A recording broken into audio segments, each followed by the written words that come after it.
galu wali galan ala galu meeshaa dhalli namaa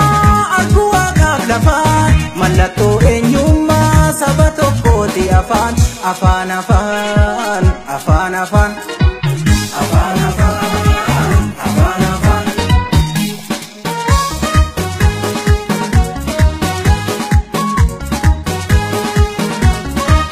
sabab sabaan adda baasee kennaa uumaan nu badhaasee afaan afaan afaan afaan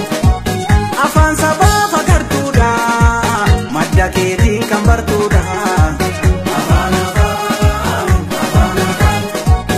akka Oromoo ormi beeku akka addunyaan nu dhageeffuuf afaan afaan afaan afaan gamjaatanii guddichaanii googilitti kuufa faanii afaan afaan afaan afaan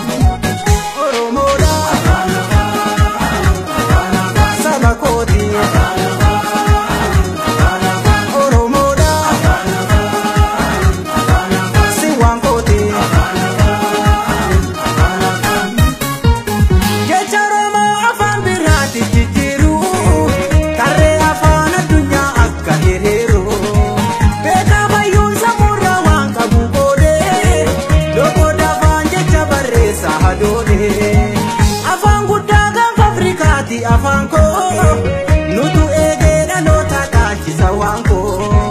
karaa hayyoonni akeekan kan afaana anisaatis waan irraa eegamu baana anisaatis waan irraa eegamu baana afaan afaan afaan afaan afaan afaan afaan afaan afaan afaan Oromoodha afaan afaan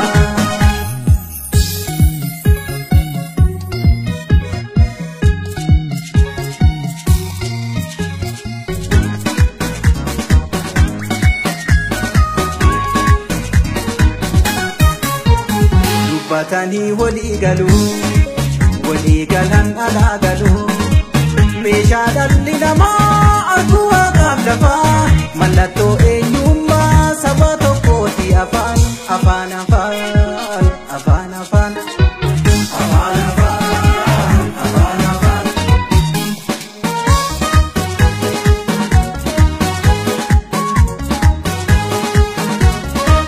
baratanii uqaruudhaaf qoratanii ufbaruudhaaf afaan afaan afaan afaan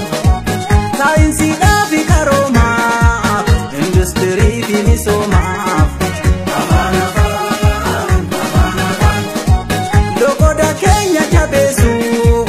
jechoota keenya barreessu afaan afaan afaan afaan kaabaa kibbaa walit dhaabne bahaa dhihaa wal bobbaafne afaan afaan afaan afaan har'a wayitii wal kakaafnu wayitiin afaan ifa baafnu afaan afaan afaan afaan har'a wayitiin afaan afaan afaan afaan nu hundumti afaan afaan afaan afaan jajjabaachuu afaan afaan afaan afaan oolalaachuu afaan afaan afaan afaan gamjaatanii guddicha afaan Oromooti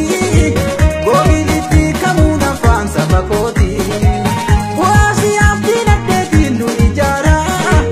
bakka addunyaan geette gahuuf nu gargaara kan baarentuu kan booranaa walit dhaami warri Maccaa fi Tuulamaa iddoo waami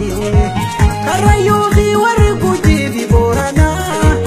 har'a yeroo nu hunduu kaanu wal faana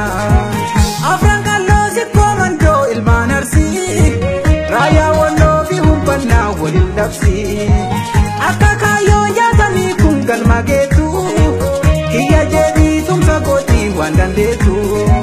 kiyya jedhii tumsa godhii waan dandeetu afaan afaan